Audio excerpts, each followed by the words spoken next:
The most common type of mortgages out there are Ijara, Murabaha, and Musharaka. And I'm going to get into all three of those right now. Assalamu alaikum everyone, Jesse here with Canadian Islamic Wealth, and today I'm going to be going over the three types of halal mortgages and how they work and what you can expect if you go ahead and get one. But the deal is, guys, I need you to hit that like button, hit that subscribe button so that you can come back for more videos, and everything that you need to know about Islamic finance will always be free. Just make sure you hit that like button and subscribe button. I'm waiting. I'm still waiting. Great. All right, so the types of halal mortgages. The first one, and probably the most common one that you've heard about, is called the Musharaka. And the Musharaka is a joint ownership agreement between two parties. So let's say, for example, we have two people and they're wanting to go ahead and buy a house in a halal way. Normally what would happen at the bank or something like this is the bank would lend that person the money to go ahead and buy the house, and then you have to pay back the bank with interest. With a Musharaka, it's a little bit different. How it would work is two parties would come together to purchase the house. This person over here comes up with 20%, this person over here comes up with 80%. Now, that house gets divided up into shares, and every time the person makes a payment, then they are buying out the shares of that house. Meanwhile, the other party is charging rent for the portion of the house that this client does not own.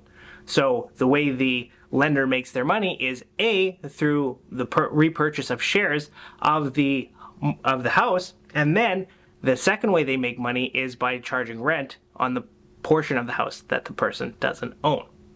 So I hope that makes sense. That is the first and most common type of halal mortgage. The second type of halal mortgage that a lot of people use is a structure called an Ijara.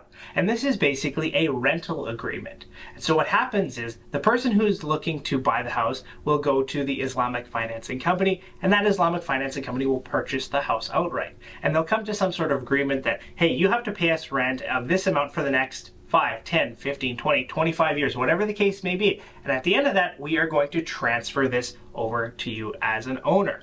So you're basically paying rent for a period of time, and then the Ijara company will transfer the asset to you.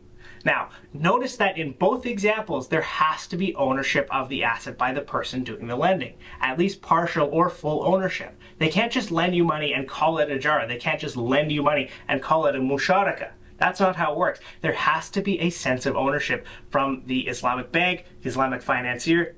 There has to be co-ownership involved. Don't make the mistake of thinking that you can set up any one of these transactions and the financing company doesn't have to own anything. Otherwise, you've got a loan. The last one that is also really common is known as a Murabaha, where the Islamic financing company will purchase the house outright, and then they will charge a markup on it, and then you have to pay that down in installments over time. Now, a lot of people seem to have a problem with this last one, saying that this is fundamentally no different than a conventional mortgage. But let me ask you this. If I go and buy an apple for $1 and sell it for $2, is that interest? Is that haram?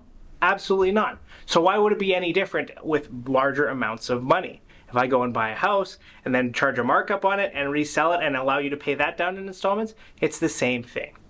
So the three types, as I mentioned, guys, is the Musharaka, the Ijara, and the Murabaha. And everything that you need to know is that in each one of these types of transactions, the Islamic Financing Company initially buys the asset first. So if you're ever coming across a halal mortgage and that doesn't happen, remember, it's probably a fake. Thank you guys so much for watching. Jazakallah khair. Assalamu alaikum. And make sure you like, subscribe, and share.